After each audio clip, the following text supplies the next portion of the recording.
Welcome back to The Lead. I'm Jake Tapper. Now it's time for our pop culture lead. It's time for something, actually, that we call The Lead Read, where we bring you new books to take along on your summer vacation. Millions of people already know the moving prose of Jeannette Walls from her 2005 memoir, The Glass Castle, which detailed her tumultuous childhood of squalor and fantasy in a dysfunctional family. The book became a huge success, selling more than 4 million copies. Deadline Hollywood reports that Jennifer Lawrence is in talks to star in the movie version. The Glass Castle continues to have an enviable run, and 7 years after its release, the memoir is still a New York Times bestseller, currently number 6 on the paperback nonfiction list. Now, Jeannette Walls' latest book is not a memoir, it's a novel, The Silver Star. It's about two sisters abandoned by their mother and fending for themselves in a small southern town during integration. I spoke to Jeannette Walls earlier about her latest writing endeavor.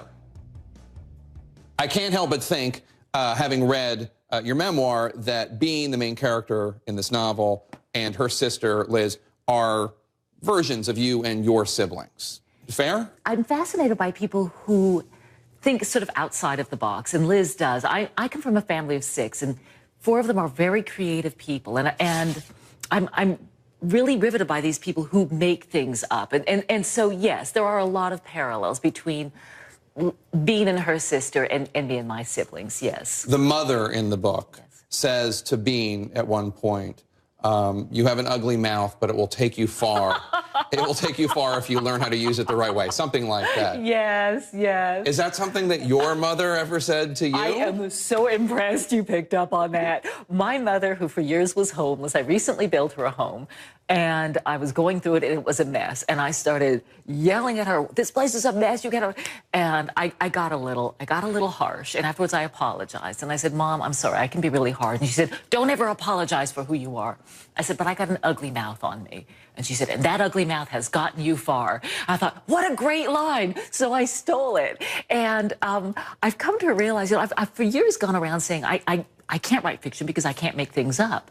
And I sort of still can't, but I steal things when I hear a good line. I just steal it and put it in my book. Before I let you go, I want to know, how difficult was it to follow up The Glass Castle, which was such a huge success? And is it tougher to write fiction than nonfiction? You know, a lot of people describe fiction as being freeing. You can write whatever you want.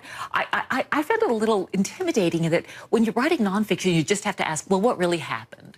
With fiction, you ask, well, what would happen? And it's the difference between navigating on the road and navigating on an ocean. With an ocean, you can go in absolutely any direction, and you just, with nonfiction, you don't have to worry about it being real. What would happen? You just, the truth is there. You've got to dig for it. And with fiction, it has to feel real, and you have to make everything credible. So I found it very challenging and a very interesting process. But in the end, I believe that the two are very similar in that you're still trying to get to the emotional truths. Our thanks to Jeannette Walls for stopping by to discuss her book, The Silver Star. It's good. You should check it out.